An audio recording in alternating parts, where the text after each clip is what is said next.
Okay, I think we're going to get started. Stan will be here shortly. If not, we're going to wait for him. So I'd like to call the meeting to order, please. And we have no actions that need to be reported from closed session today. So if we could please stand for the Pledge of Allegiance. Our student trustee is not here today, so I will have the pleasure of leading the Pledge of Allegiance. Ready? Salute. I pledge allegiance to the flag of the United States of America and to the republic for which it stands, one nation, under God, indivisible, with liberty and justice for all. Thank you. You ready? Okay. We're going to go just a little tad off script. I've had a request to squeeze in an item here before we get to our organizational meeting. So if those that are present would like to come forward for this special announcement. Lori Cardozo, you're Tulsa's Woman of the Year.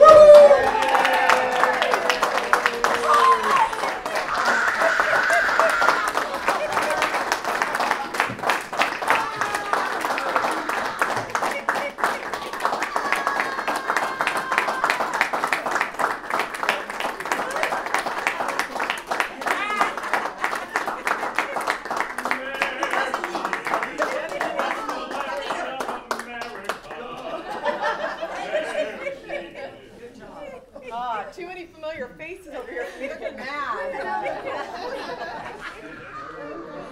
We started late today. We know. Trust me, Kenny's got some really angry texts on his phone. Thank you. He told me everything we're doing that's special. Why didn't he tell me? So bad. I am not an inkling at all. Turn out the same real quick so we can get your picture of these ones. We told all these people we were the official welcoming together. So Lori, on behalf of the Tulare Chamber of Commerce, we want to thank you for all you do for the community of Tulare. Thank you. In just 1 minute, and I'll get it into photo mode. Okay, beautiful ladies, here we go. Smile, Nancy. Awesome. Congratulations. Thank you to all you fine people.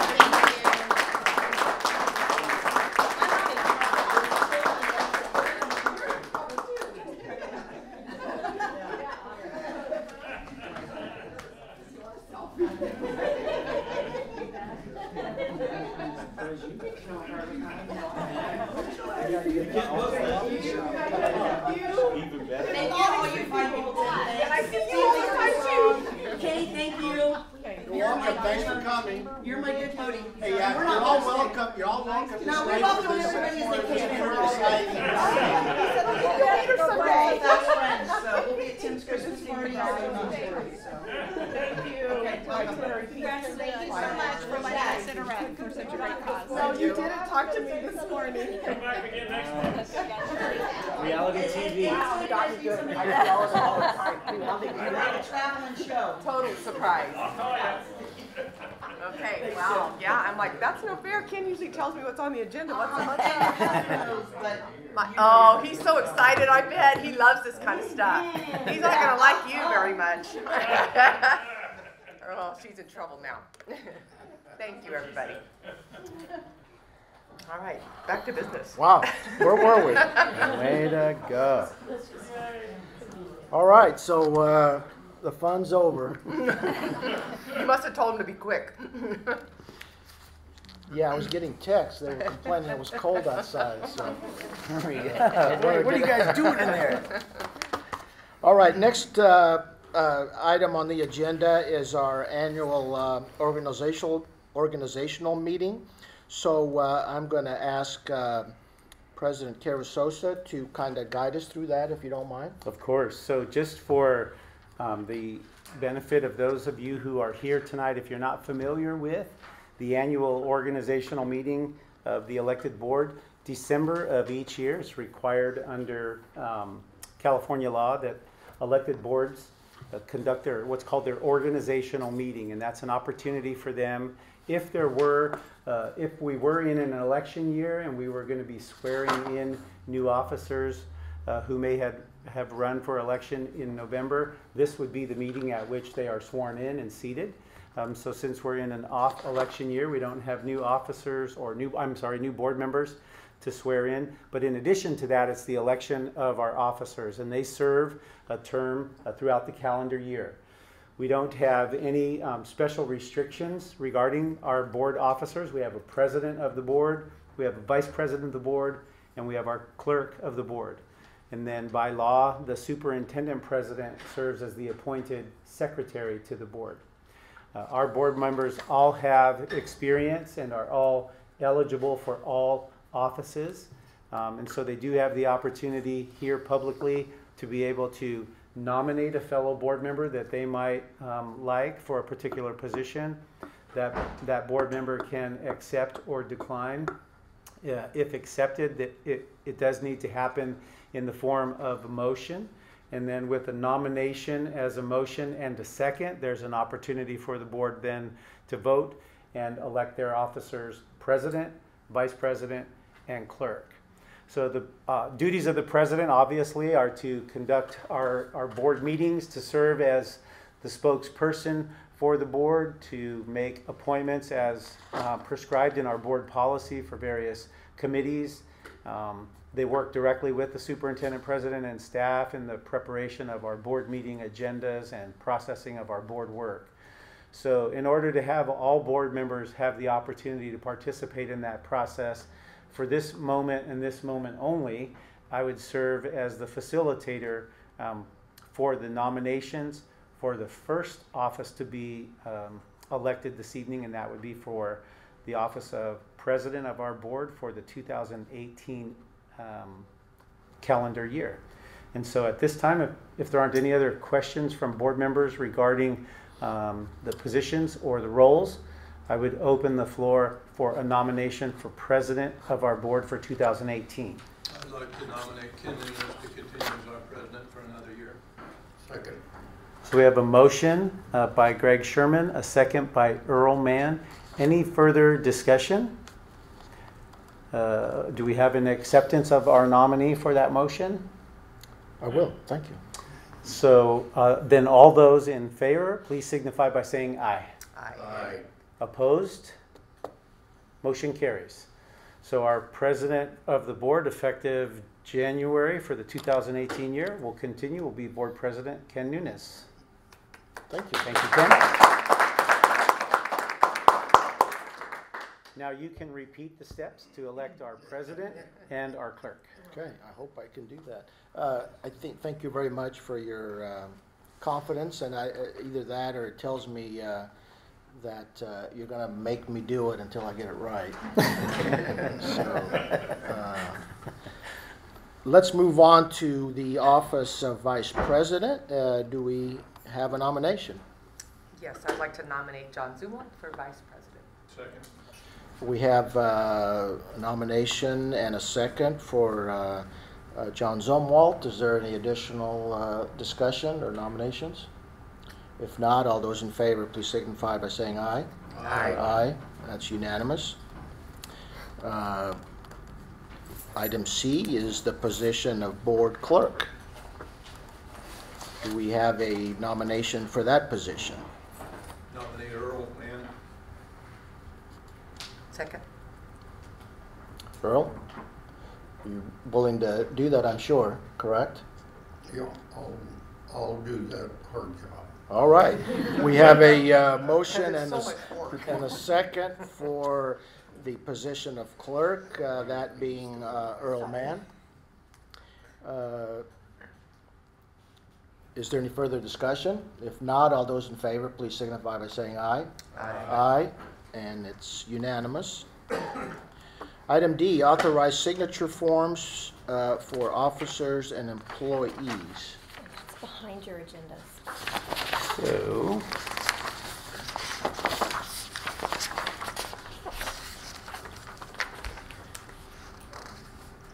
So here we have the list of those so authorized, is that correct? yes, So we need a motion for this? to accept this list of authorized signatures. Move to approve. Second. We have a motion and a second for the approval of authorized signatures for the next calendar year, I take it this Correct. Is there any additional discussion? If not, all those in favor, please signify by saying aye. Aye. Aye. Opposed? Motion carries. Item E, schedule of regular board meetings for 2018. So it is And required. that is also behind our agenda. It is required that board review and adopt their annual meeting schedule. You can see that we've tried to remain consistent with our second Monday of each month pattern. We do have our proposed dates for the board's annual planning retreat in 2018. And then were there any, yeah, there's a couple of adjustments in here, and you can see in parentheses alongside of them why, if there was the need to adjust, those adjustments were made.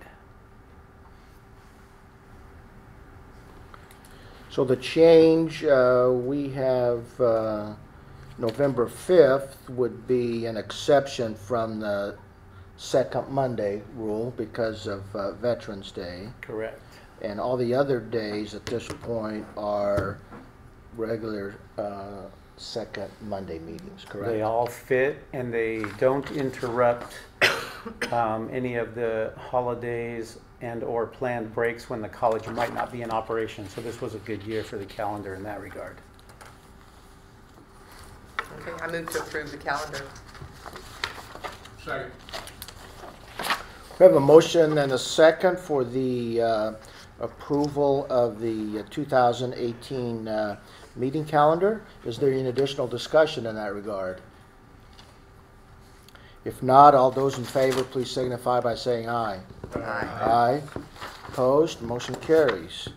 So that takes care of item E. Next item is in regards to appointments to various committees, and these committees are the same as we've had before. Correct. And so in that regard, I would like to ask, the first one is the budget subcommittee, which Board Member Cardoza and Sherman have sat on for the last couple of years. Is there a need that we change that in any way? Are the two of you still willing to serve on that committee? Sure. Okay, so you are hereby appointed to that committee. Committee number 2, the CCCT Association, and that's Board Member Earl. Are you willing to serve on that committee? Yeah. Okay. Third is the representation on the COS Foundation, and we've kind of been taking turns on this committee, and I know Greg has expressed to me that he would prefer not to be on that committee this coming year. Is that correct? That's correct. So, No offense. Oh, no, nothing. Oh, no. I know that Tim makes us work really hard on that committee, so, listen, if, unless anybody would like to volunteer for that position, I would volunteer I'd like to to. volunteer you. Oh, so there we have it. I will accept that position, and I would hope that Board Member Cardoza, Woman of the Year for Tulare, would also agree to serve on the Ag Advisory Committee. Yes. And let's make it easy, and if Earl would also agree to continue to serve on the county district reorganization. That committee probably didn't have a lot of work, did you, Earl, this last year? Well, it involves a lot of work. That's why I was going to try to get Greg to do it. Well, I'm not sure if you're going to have success at that, but you can try. You want to do it, don't you? I'll do it. Okay. No pressure. Earl was talked into it. All right, well, very good. We've got that accomplished, and thank you very much for that. And I'm sure I will be getting emails from Tim and Sylvia here in the near future.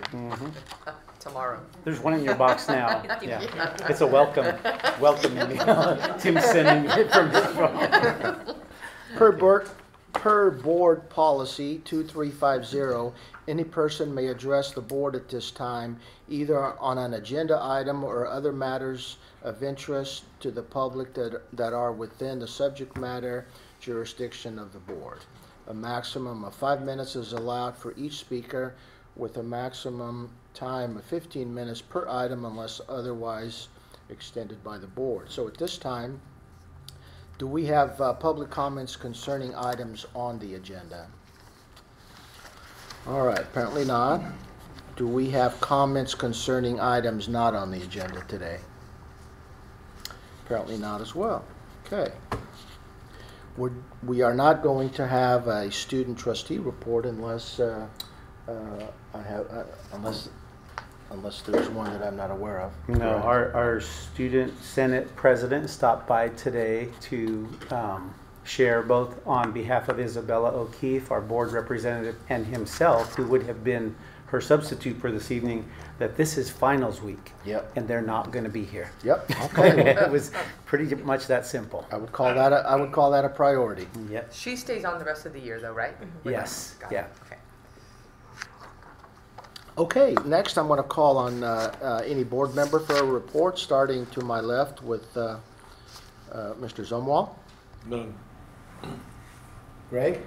Well, I just have to say I really enjoyed the Fresno State president when we were in Tulare a couple of weeks ago. I enjoyed that. I thought it was very good, and the relationship between the college and the Fresno State is good. Yeah, I'd also just like to piggyback a little bit on what Greg said. I've had a handful of Tulare people that took the time to be there that night, and I think they were, number one, impressed that all of us board members were there. They sit on various boards. They know how hard that is. And we were in Tulare, but they appreciated the comments, how well the event was put together. It was kind of an open forum, dialogue. They learned some new things, and it took them to the Tulare Center again. So it's nice to have some people visiting there more than once a year now and seeing what's going on there. So it was a great event. I appreciate it. Plus, they brought some good Fresno State wine. They sure did. The food was great, and yes. Okay, I would just like to say that I attended that as well, but I also attended the Lady Giants basketball game, not this last Sunday, but the Sunday before, in the finals of the Tom Gilchrist basketball tournament.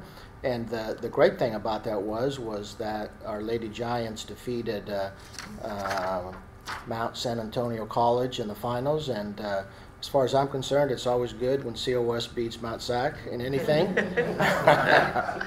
And I know they're having a great year because they just won another tournament this weekend. So, Right. wow, it looks like a great bunch of young ladies. So they're making COS proud. Okay, we'll move on to the foundation report and Tim Foster. Thank you. Good evening. First, I want to thank Trustee Sherman for his service on the foundation board. Thank you very much for your time and effort. I appreciate that. I know you do get a flurry of emails and that type of thing from me from time to time. I want to thank Trustee Cardoza for joining us for our Power of the Purse event on November 16th. We exceeded the sponsors, attendees, and purses from last year's event, so it stands to reason that we're going to surpass our net as well, and we certainly did. We netted $26,345, which is a 5% increase over the previous year. That will allow the committee to select 13 single-parent reentry students for $2,000 scholarships for the next cycle, so we're really excited about that. Also around this time we do a Giving Tuesday campaign. You may have heard it in previous years. This year we focused on supporting one group fundraising rather than multiple departments. And that was the Giant Pantry. Really embraced the Giving Tuesday model and the campaign model of just asking people for money and getting it rather than trying to sell something or do an auction or whatever. And thanks to those efforts, the school nurse Cynthia Norval and her fellow health center staff showed great initiative and established a small army of advocates to help secure direct gifts. They generated over $12,500 for the COS Pantry. That's more than the last two previous Giving Tuesday campaigns of all participants combined. So they did a spectacular job. This level of community support will help keep the shelves filled in the giant pantry and for several months of ever increasing student utilization. It just keeps on, people start hearing about it as their fundraising efforts and that type of thing, and so they're having to find more resources to even stock the shelves. It's been great. And finally, our scholarship application process closed, and I just wanted to report that we ended with 2,463 applicants that initiated. They got the ball rolling, they at least put their name in and started. That's a 23% increase over last year. However, we did get 1,102 actually submitted. I know. But that's a 13% increase over last year. So we're still getting more submissions, but we're fighting two odds. You know, we're trying to get more submissions, but we're trying to get more applicants to start. And so we actually had a 1% decrease in the percentage of people that started and finished. The finishers, we had 1% less. So, but still, 1,100 folks are now have the opportunity to secure scholarships from the COS Foundation this next cycle. That's all I have to report. Any questions for Tim? Oh, I'm sorry. One more anecdote. I apologize. But we did receive for the 4th year in a row a $50,000 gift from a couple who wishes to remain anonymous. Yeah, both of them agree they want to be anonymous. Committee of two. But we receive that for next year, so I think that speaks to our stewardship and certainly to their philanthropy and focusing that on COS for scholarships. Yes, sir. How much? What's the total dollar value you expect to grant? In the next cycle, a little over $430,000, somewhere in that neighborhood, sir. And that is included both the giving, what you receive from gifts, and a portion of earnings from the fund. Right. Our scholars are what we call in-house scholarships, money that's really ours that's been given to us to then give to students. Right. It comes in three forms. Endowed funds, so we pull the interest off those endowed funds, those endowed scholarships, and award that money to students. Money that we raise as the foundation and devote that raised money to the scholarship funds. Power the purse. Power the purse, those types of, those kinds of things.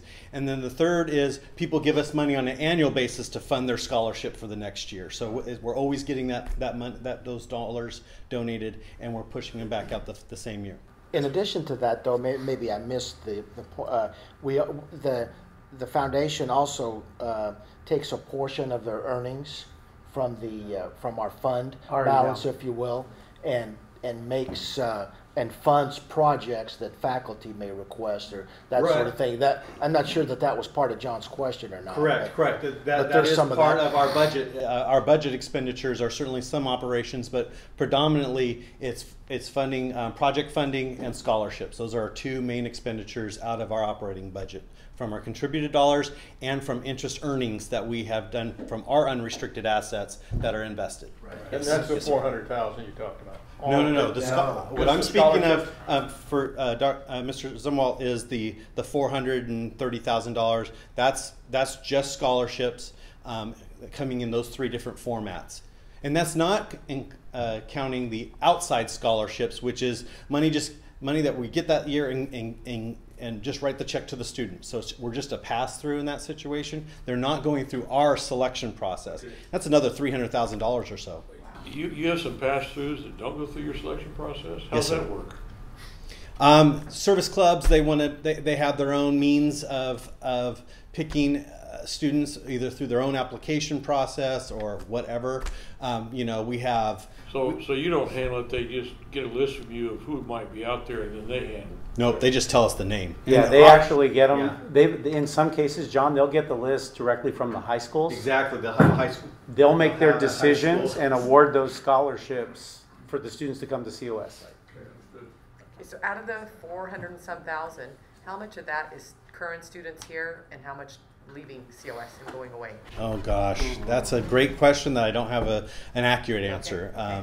Because those are for both, right? Yeah, it's by no means a third, because we have incoming, continuing, and transferring. That's your homework for the next meeting. Okay. Write that down. All right. Now that I'm on the... Yeah. You want that email tonight? So President Nunes will report that at the next trustee. Okay, thank you. Okay, that's wonderful information. All right, thank you. Okay, accreditation report. Good evening. I'm going to give you a quick update on our accreditation. We have finished reviewing the first draft of all of the standards, and the standard 4 on leadership and governance is being sent out today with feedback requested by the end of December. The next big part of the institutional self-evaluation report is called the Quality Focus Essay, and that is an opportunity for colleges to talk about work that they're doing over a long period of time. So actions that we have, such as actions in our strategic plan that we will be working on for the next several years, and they are supposed to focus on student learning and achievement, and we're required to include in our self-study an essay, a 5,000 word essay on that work that we're doing. So in order to figure out which actions work we're going to talk about, we'll be holding a summit on the Quality Focus Essay on January 26th from 11 a.m. to 2 p.m. in the Porter Field House. And the participants will review our district actions and provide input on what actions we will be including in our Quality Focus Essay. And that will be one of the sections of the self-study. In addition, we now know that Dr. Kevin Walters, who's the superintendent president of Allen Hancock College, will be our chair for our site visit team. And we are very happy about that. He is a good colleague of ours, and I know he's worked very closely with Superintendent Carasosa, and also Vice President Brent Calvin recently sat on a site visit team that Dr. Walters chaired, and so we're really excited that he was selected as our chair, and we look forward to working with him. He, however, has a board meeting on the week that was initially designated, October 8th through 11th, so we're working right now with the ACCJC and Dr. Walters to see about adjusting the site visit. So we may be moving that site visit to the first week of October, but we should know that in the next week or so. I would expect a response from the ACCJC with the final dates. And as we discussed last time, we had a visit from Dr. Stephanie Droker, and we did receive a letter from the ACCJC that she is officially designated our liaison. They're moving to a portfolio model where their vice presidents will have a portfolio of schools that they work with, and so Dr. Droker has been assigned as our liaison. So she'll be working closely with us as we prepare the site visit, and she will come out actually with the site visit team and be here during our site visit. So we're really, that's a great addition to the work that the ACCJC is doing, and we're looking forward to working with Dr. Droker.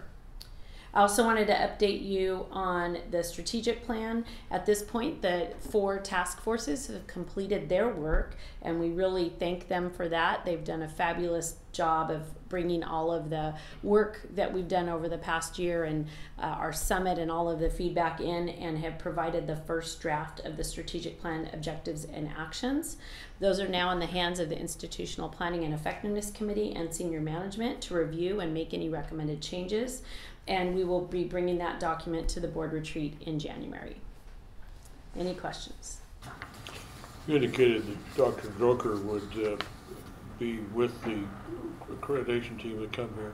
From the tone of your voice, it sounded like that was maybe a change or unusual, or not? That's new. The ACCJC in the past has not sent a staff member to attend the site visits with the site visit team. So that's a new change with the portfolio model. And that's all of that really is based on the feedback from the task forces that Stan was, our Superintendent Carasosa was serving on, those 2 task forces we talked about last meeting that were assessing accreditation. That was one of the recommendations that came out, was establishing a closer relationship and with the colleges and connection to the ACCJC. So this portfolio model came out of that recommendation.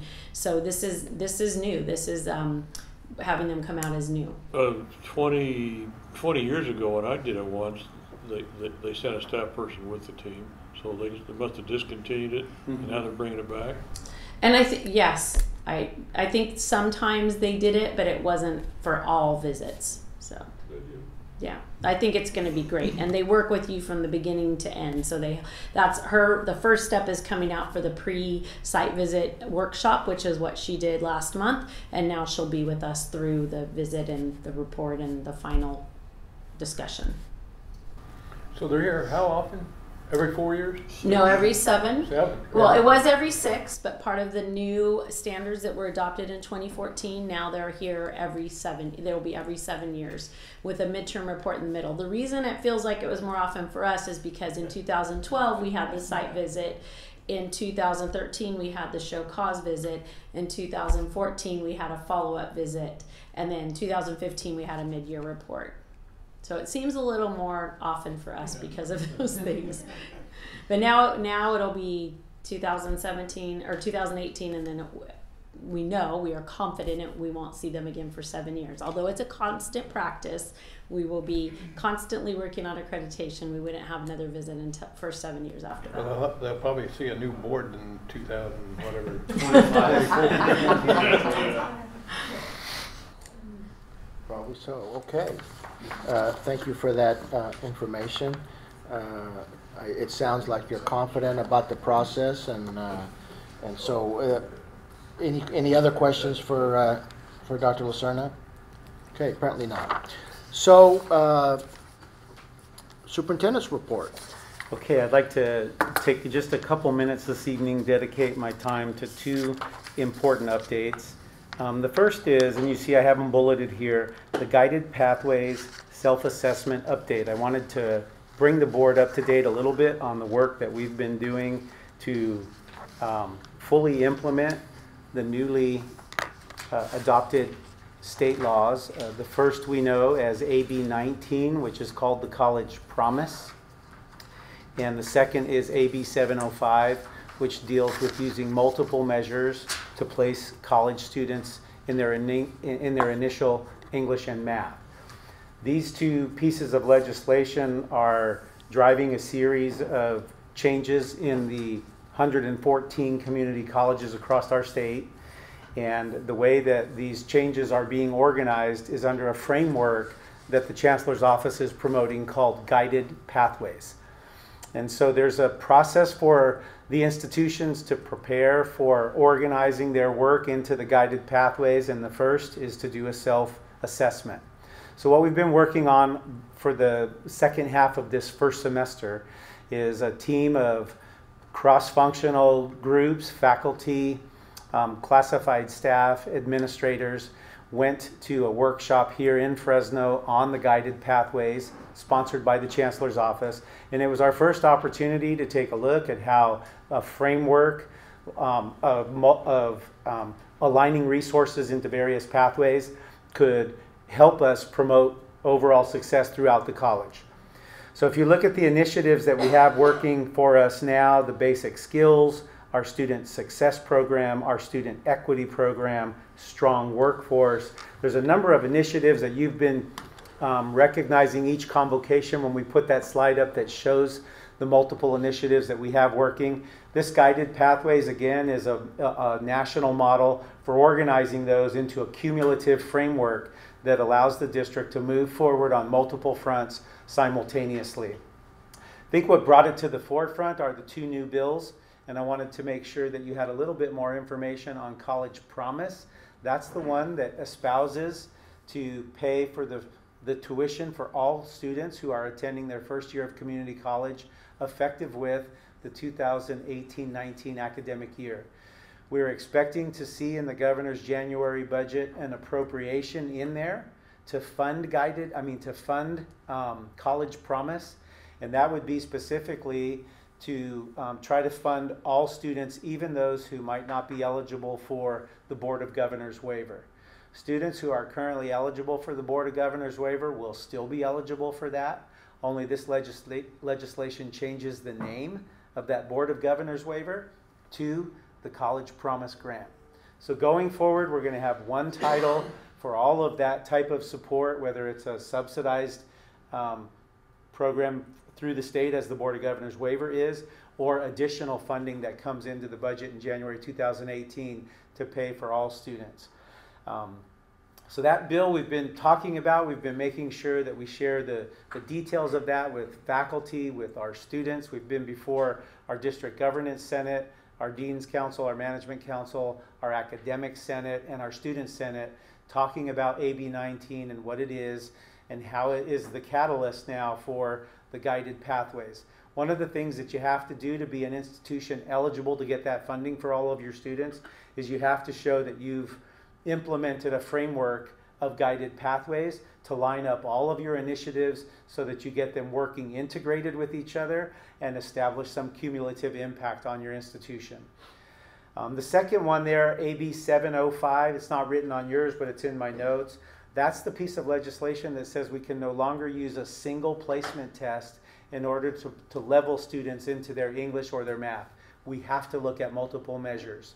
Multiple measures are things like their overall high school grade point average, maybe their grades in high school when they took their English and their math classes. And so we have a proposal put together and a plan to implement multiple measures for enrolling our students in the fall of 2018. So effective next year, we'll be preparing for the multiple measures placement. We'll be aligning all of our current initiatives into a framework for guided pathways. And by doing those things, we would then be eligible, if the funding comes through, for fully tuition paid community college for all students in their first year next year. The reason I wanted to make a point of it on this agenda tonight is there is a deadline that we're racing to achieve, and it's no later than the 23rd of this month of December. We have to have our guided pathways self-assessment completed and submitted to the Chancellor's office.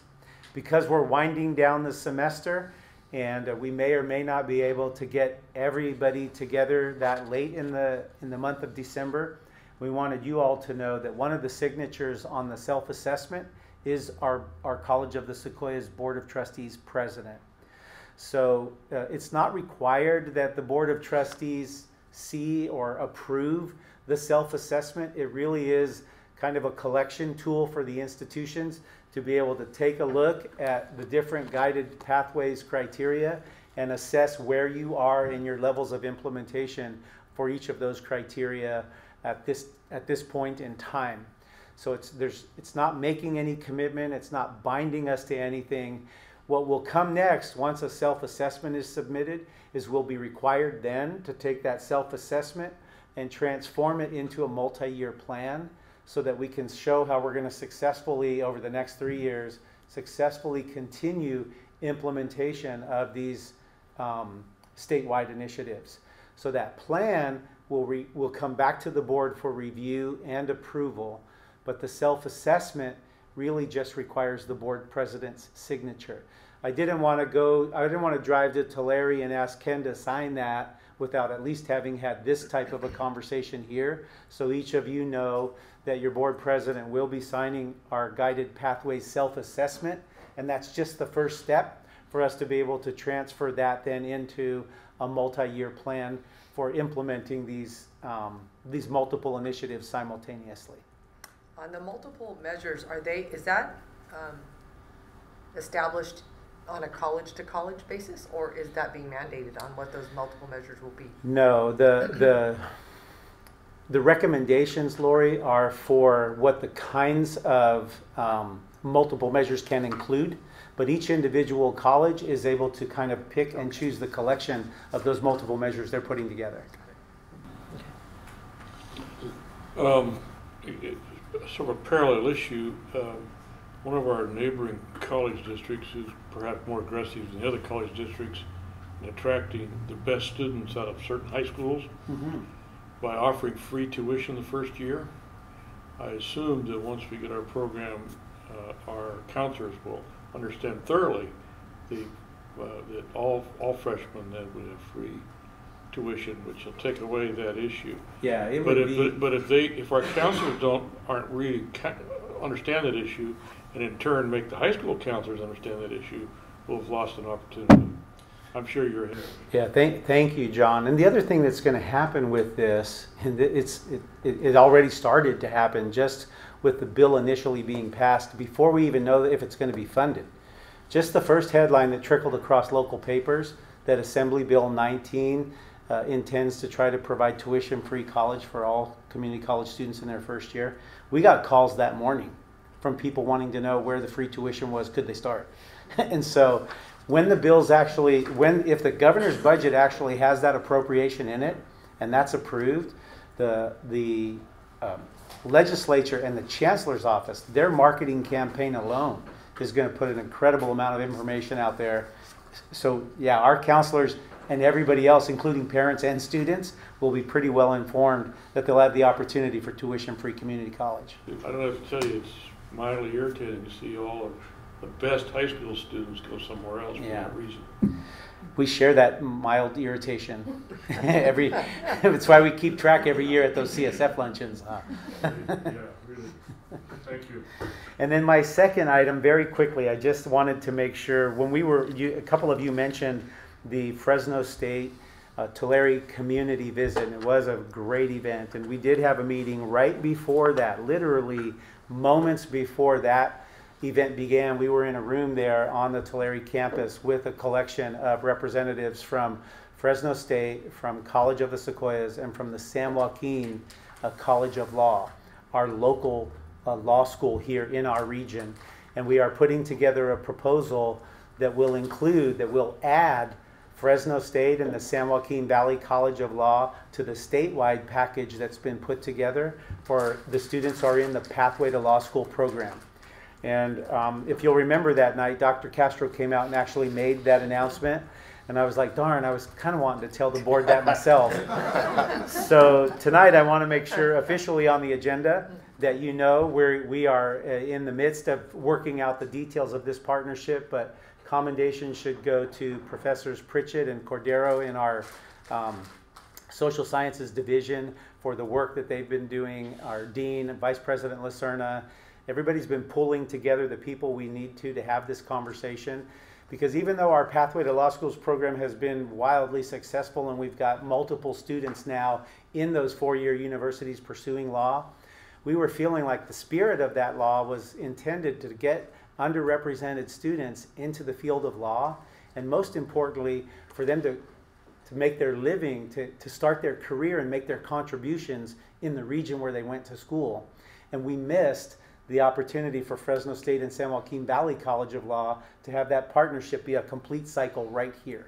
So by getting Fresno State and San Joaquin College of Law added into the project, it gives us that opportunity now to take a student from our high school to our community college to our four-year college to law school to pass the bar exam to be an attorney here, and never really have to think about leaving the valley or question whether you want to come back. So wanted to make sure you knew we were excited about that partnership, and we're moving forward with that. And we'll have a final confirmation for you once we get all the documents signed. Okay, so is that for next school year then? If we get everything done, it would be for the 18-19 year. Got it. Okay, great. All right, very good. Any other questions? All right, that moves us to reports, and first up is the Academic Senate, and Dr. Trimble is here with us this evening. Thank you for being here, though. Costa report, I don't see, here we go. One item. So I'm Tracy Redden. I'm the Vice President of Costa. I just want to say congrats to Lori. That's really exciting. What a great honor. So it's exciting to come here and hear that. More things from Tulare is Matt Beret. This past weekend, we had a conference in Monterey, or a CMC Cubed, and he got an award there, and I have to read this. It's the California Mathematics Council of Community College 2018 Excellence in Teaching Award. So we're excited about that. So Matt Beret. He teaches full-time in Tulare, actually. So a lot of good things in Tulare. Yeah, everything's happening in Tulare.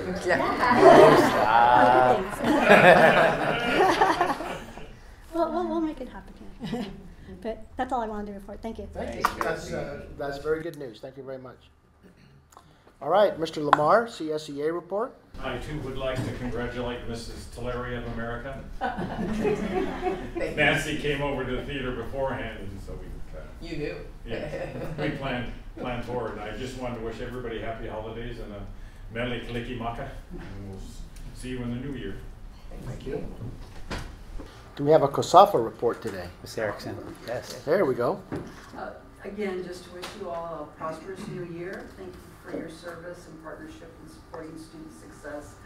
When I was doing my student teaching back in 1975 in Chicago, I was introduced to a vice principal. His name was Mr. Walschmidt, and he said that every child in this school should have somebody whose eyes light up when they walk in the door. Doesn't matter if it's buildings and grounds, a secretary, hopefully it's their own teacher. And I just want to say that I'm very proud of the adjuncts who provide that spark, that light, that welcome to the classroom, and that are helping students finish out this term strong.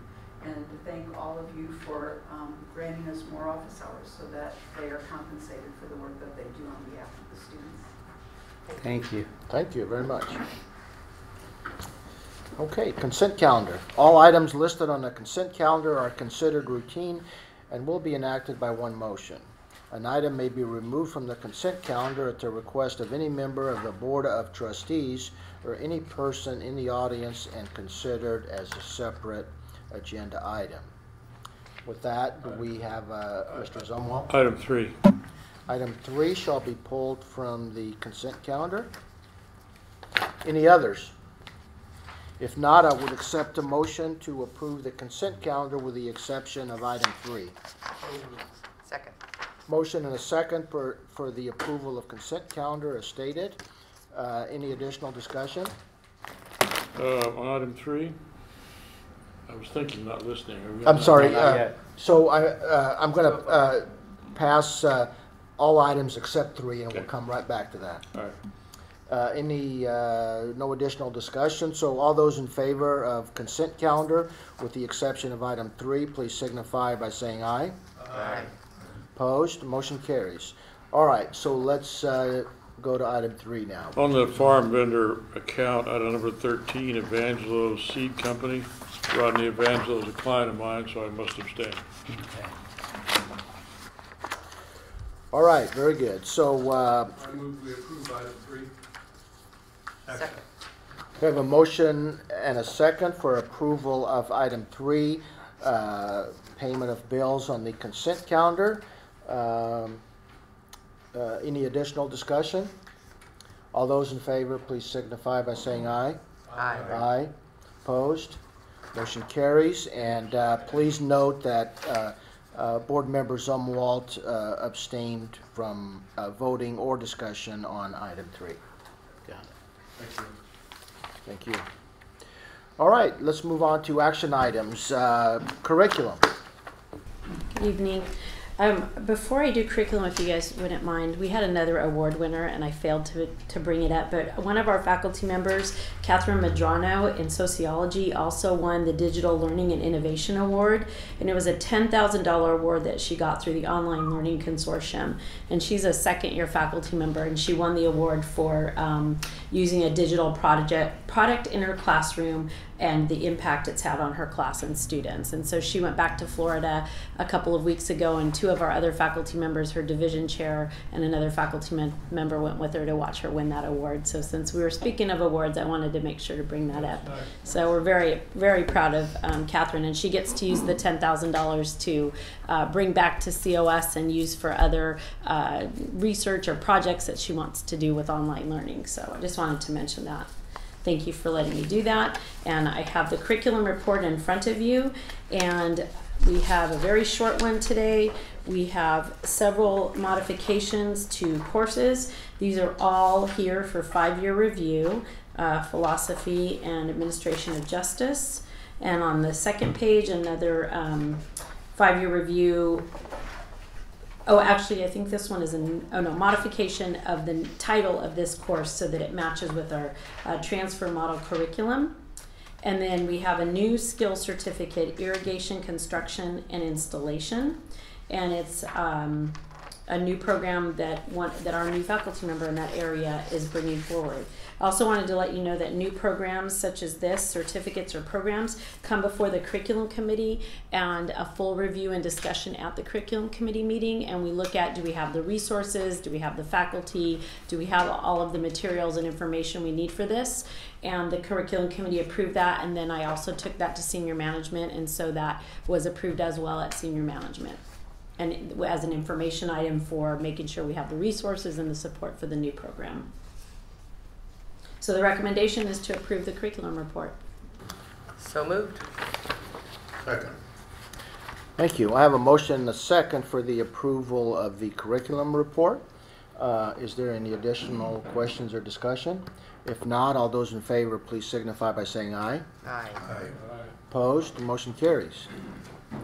All right, item 9, appointment of community members to serve on the superintendent hiring committee.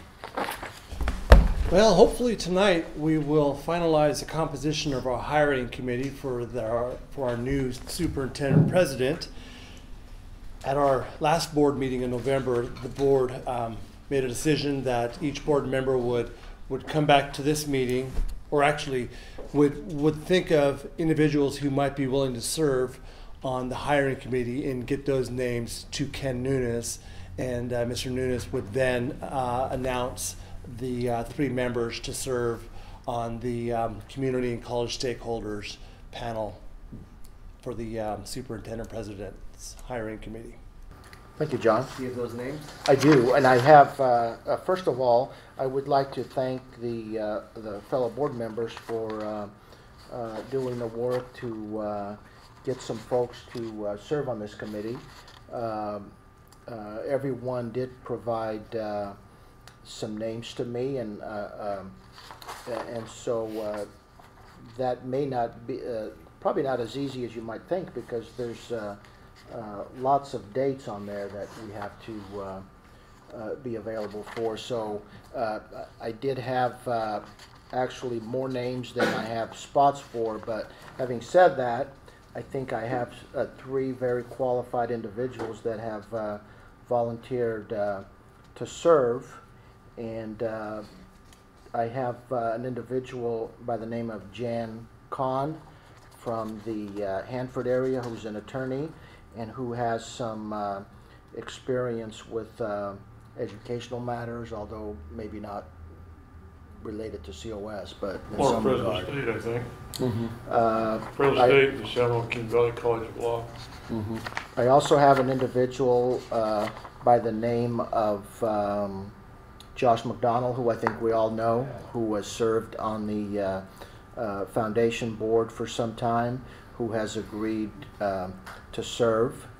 And the last individual is a gentleman by the name of Joey Irosa, who was from the Tulare area, and you'll probably recognize that name. He was been involved with the Ag Advisory Committee for a long time, and when we had the dairy program, he was very involved in that. And so my only regret is that I had people willing to serve that we don't have room on the committee for. So we're thankful for that, and that would fill out our 13-person community college and stakeholder panel committee. You know, I say something about, if you don't mind, Josh McDonald served with me on the COS Foundation for a number of years. He was president of it and then went off, and he's come back on again. And he graduated from COS in Fresno State, so I think he's an excellent choice.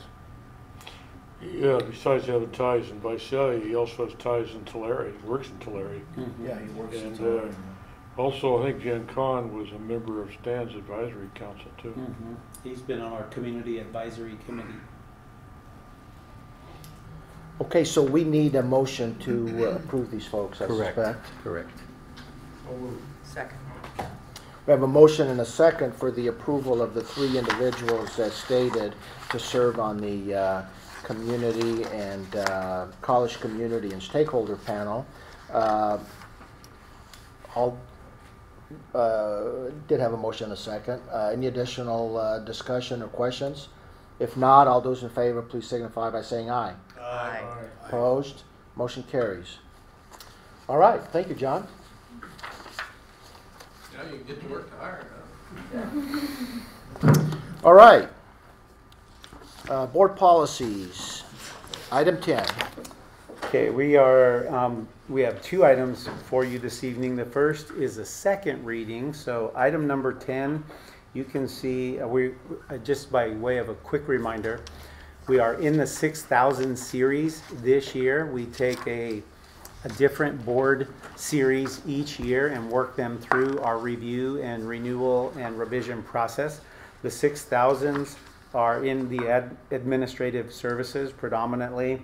You can see here that this is a second reading for board policies 6100, which is delegation of authority, 6150, which designates authorized signatures, 6200 describes budget preparation, 6250 budget management, and 6300 fiscal management. First time around, we had an opportunity to review each of those with you and show you what was recommended for strike through and deletion, what was bold and underlined would be new. And if you have any questions on those that have been in circulation for the last month, we'll be happy to try and answer. Otherwise, these are before you tonight for second reading and consideration of action for approval. All over second reading? Of this first item number 10. Okay, what's your preference? I'll make a motion that we waive the reading and approve all five policies. Second. We have a motion and a second for approval of second read and passing of the 5 board policies as designated. Did I say approve? I should have said waive. What you did, you said waive the reading and for approval. So let's see, do we need to pull the board on this or just a motion? Just a motion. All right, so all those in favor, please signify by saying aye. Aye. Opposed? Motion carries. All right, board policies, first read. So this is the next short list on the series that's coming through. The 3 of these 4 are still in the 6,000s. The first is 6301, which deals with cash control and fundraising procedures for Student Senate. So you can see we've gone through in reviewing that one and really just made a couple of changes to align it with semester versus academic year. This one actually went through a fairly substantial update when we were in our show cause response period and really trying to make sure that we clarified what the responsibilities were for handling cash as a function of student clubs. So it's fairly recent, 2014, that this was updated back before you tonight just as a first reading for a couple of quick touch-ups on that. The next one, 6320, deals with investments and again clarifies county treasury, specifically our county, and then specifies our health benefits joint powers authority and describes what the college's responsibilities are as a public institution when investing our funds. 6400 deals with audits, annual requirement for audits, compliant with the law. You can see little or no change in this one, but it has been reviewed and is back here for a first reading. And then the last one, which is outside of the 6,000 series, but important I think for us, is the board policy on sabbaticals. This is a new 10+1 policy. We didn't have a board policy before, a general statement on sabbaticals, so this serves that purpose. And then what you also may remember is we went to some great effort last year to kind of clarify what the procedures would be then for actually proposing and approving sabbaticals. That's been restated and clarified in the administrative procedure that supports this BP. So the AP you will see, the administrative procedure that you will see specifies those key decisions that we made as a board last year. Primarily that the board will take a look each year in their budget development process at whether or not they want to fund semesters for sabbatical leave in the next year's budget. And the board's role would be restricted to that, prioritizing sabbaticals in the budget for approval. And then when sabbaticals are brought forward, they would go through the sabbatical packet application process and would be recommended by the FEC committee for approval. And if recommended by the FEC committee, the board would ratify those sabbaticals based on their content. So that information that you're probably wondering where are all those details that we worked on are actually in the administrative procedure. But this is a statement we didn't even have. We only had the administrative procedure. The other thing we do in that AP, which you'll see when the AP comes forward, is we prescribed the timelines. And I'll give you an example. We'll be coming back from winter break, and January is the time each year when we invite first semester sabbatical participants to come and make their summary reports to the board. So we'll be seeing a summary report from Chris Keene, who did the math sabbatical in the first semester. We'll see that report in January at our board meeting. And then in February, the board would be asked to consider, as we develop the budget for 18-19, how many semesters, if any, of sabbatical funding would you like to approve for next year? So we sequenced them so you have the opportunity to see what the status is of sabbaticals that are being completed, and then prepare your budget priorities for the following year. So it does say that in our policy? In the administrative procedure for this. That we have to approve it in our budget, or we have the right to approve 1 to 4 or whatever. Yes, yes, yes. So you'll see that in the administrative procedure, Greg. This was just the board policy statement that we didn't have before to establish the fact that there is going to be a process for sabbaticals, and it involves the board and our FEC committee, our academic senate. Okay, any questions of Mr. Carrizosa? So these don't require action tonight. They're here for a first reading. If you waive this reading, you can move them to a second reading. We'll bring them back in January. Move to waive and move on to the second read. Second. We have a motion, a second, to waive the read and move to the second. Any additional questions or comments? If not, all those in favor, please signify by saying aye. Aye. Opposed? Motion carries. Item 12, we're back to the lease of the Evans Ditch water stock. Yes, it is an annual event. So you knew that we had you pass a resolution to take it out to bid. We advertised for 2 weeks. What we do is, besides publishing the advertisement, we actually notify all the landowners along Evans Ditch. And the last couple years, the group has gotten together with the administrator for their ditch company and bid as a group. This year, for some reason, we only received one bid, a landowner there, and the bid was much less. The last couple of years, it's been $16,000, but we as the district have paid the assessment fees. This year, we said that the leaseholder would pay the assessment fees, and those fees climbed up to $6,000 last year.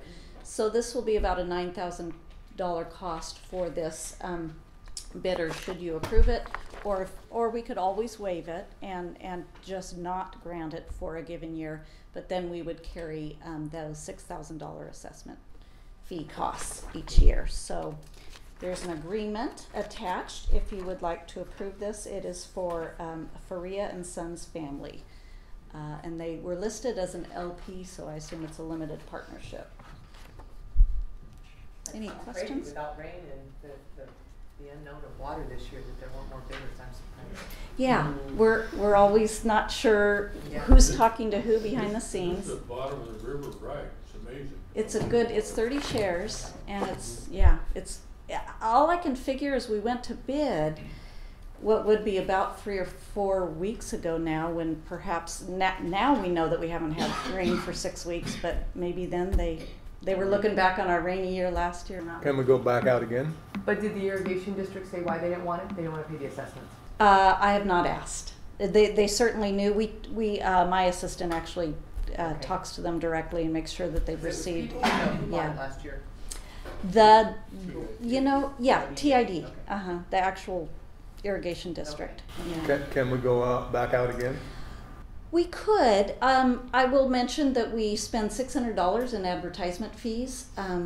I would rather not do that again, but we could, and we'd probably make it for a 10-month period. We like to stay with the calendar year of January to January. I don't anticipate a different result because we notified everyone that held it there.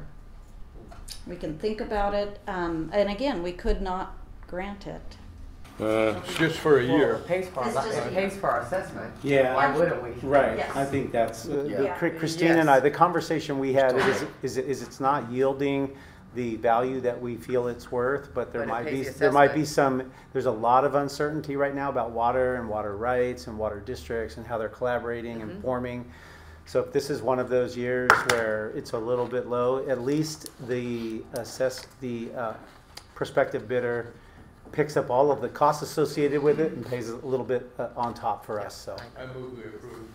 Second. We have a motion and a second for the approval of the bid for the Evans ditch stock as reflected on the agenda. Is there any additional questions or comments? If not, all those in favor, please signify by saying aye. Aye. Opposed, motion passes. And I was just going to mention next year we can take some time and think about, is there a better way to do this, or perhaps I can notify our president at the time and make sure our board knows that this is going out when it does go out, in case you have contacts. Next year I'd rattle TID's cage in the city of Visalia as well, and see if make sure they're paying attention. Yeah. Thank you. Okay, good thought. Okay, our next item on the agenda is the Prop 39 bid award. Good evening. Yes. So we have recently opened bids on Prop 39 Year 4, the LED retrofit project. Excuse me. So as you're aware, it's a five-year process, 5-year allocation of funds on an annual basis. Year 4, the district received $343,000, just over $343,000 to put towards energy efficiency project. We chose to spend it all on LED lighting retrofits. So the Year 4 scope entails an LED lighting retrofit of all exterior lighting at the Thule buildings, Kauai, Hospital Rock, Sequoia building. So right outside the doors here, those 2 lights will definitely get retrofitted. Ponderosa, the Sawtooth Theater, and John Muir buildings. And then we also included additional project alternates in the bid to include retrofitting the gymnasium high bay lighting. So the very large 1,000 watt lights up in both the Porter Fieldhouse and Morrow gyms. The project schedule is to be completed in early May, possibly sooner. The contractor is very excited to get started. So as you'll see, on November 28th, we opened bids. We had 4 bidders, and the lowest responsive bidder was Contra Costa Electric of Fresno. The low bid was determined by the base bid only, despite the fact there were 2 project alternates involved.